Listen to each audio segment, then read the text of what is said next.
ឲ្យតែនិយាយអង់គ្លេសគឺដឹងតែថាមិនដឹងមកពីណាតែអ្នកនរគ្នាចង់ឈប់ប្រើសំឡេងដែលវារំខានទៅដល់ការនិយាយដែរទេ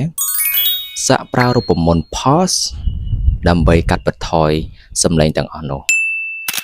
1 prepare your idea រៀបគំនិតទុកជាមុនមិននឹងឡើងនិយាយ2 A allow yourself to pause អនុញ្ញាតឲ្យខ្លួនឯងឈប់បន្តិចដើម្បីគិត U use silence ប្រើភាពស្ងាត់ដើម្បីជំនួសឲ្យalright S speak slowly និយាយយឺតៗឲ្យច្បាស់E emphasize important words សង្កត់សំឡេងលើពាក្យសំខាន់I think English is not good ដើម្បីជំនួសឲ្យទាំងអស់នោះយើងអាចប្រើ I think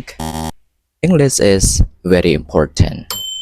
remember silence is better than ពេលនិយាយសាកឈប់1 ឬ 2 វិនាទីជំនួសឲ្យប្រើពាក្យsee you next time